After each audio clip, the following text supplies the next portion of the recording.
Boker Tov, nous commencerons ce premier journal par une information en provenance de Syrie. Selon l'agence de presse syrienne Sahana, des batteries de missiles défensifs syriens ont été actionnées pour intercepter des missiles ennemis dans les cieux de la ville de Massaïef, dans l'ouest de la Syrie.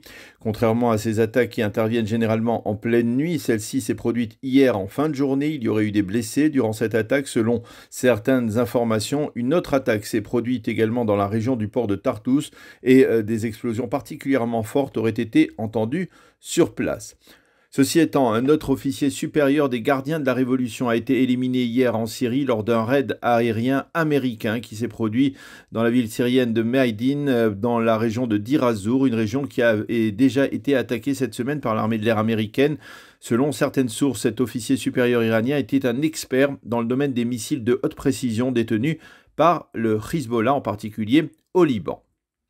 Dans ce contexte de tension, le ministre israélien de la Défense Benny Gantz est arrivé hier à Washington. Il a entamé ses entretiens avec les responsables de l'administration américaine pour tenter de les persuader de ne pas conclure l'accord qui se trame avec l'Iran à Vienne.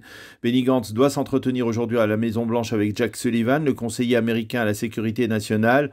On estime que les chances de Benny Gantz de parvenir à modifier l'approche actuelle de l'administration Biden dans le dossier iranien sont quasiment nulles. Mais au sein de la défense nationale, on espère que le ministre israélien parviendra à défaut à obtenir des compensations militaires importantes de la part des Américains afin qu'Israël puisse disposer des moyens nécessaires pour envisager, le moment venu, une opération offensive contre les installations nucléaires iraniennes.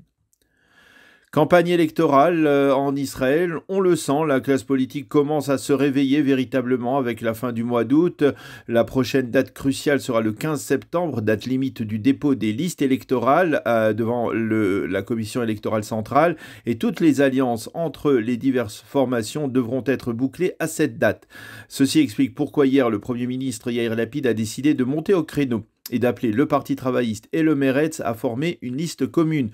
Les deux formations de la gauche israélienne sont proches dans les derniers sondages du seuil d'éligibilité, qui, je vous le rappelle, est à 3,25% du nombre de suffrages exprimés.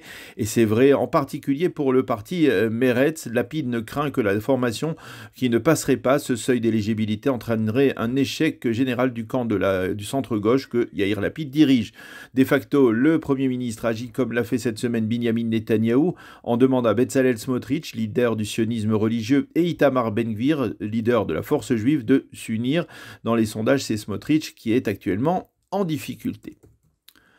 Dans le social, les menaces de grève pèsent toujours sur l'éducation nationale en perspective de la rentrée scolaire du 1er septembre. Toujours pas d'accord entre le Trésor, l'éducation nationale et les syndicats d'enseignants sur le montant des salaires des enseignants. Par contre, la protestation s'amplifie chez les internes des hôpitaux israéliens. 200 d'entre eux ont présenté hier leur démission pour protester contre le refus du gouvernement de respecter les termes de l'accord qu'ils avaient conclu il y a de cela plusieurs mois et qui stipulait une réduction progressive et sensible de la durée des gardes hospitalières. Et puis le tirage au sort de la Champions League hier n'a pas été particulièrement favorable au Maccabi Haïfa qui évoluera dans le groupe H, dans le même groupe que le Paris Saint-Germain, la Juventus de Turin et Benfica Lisbonne. Mais à défaut d'une qualification pour les quarts de finale qui paraît d'emblée bien compromise, les Israéliens pourront goûter cette saison au plaisir d'accueillir au stade Sami Ofer de Haïfa les stars du PSG, de la Juventus et de Benfica. Il ne faut pas faire la fine bouche, les rentrées des droits TV au moins devraient faire du bien aux caisses du Maccabi Haïfa qui espère tout de même faire honneur au football israélien et glaner ça et là quelques points.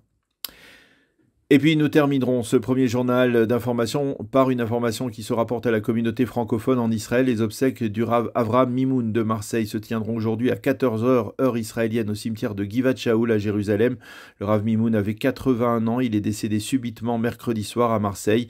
C'était une personnalité adulée dans la communauté juive marseillaise. Beaucoup de ses fidèles vivent actuellement en Israël. C'est la fin de ce premier journal d'information.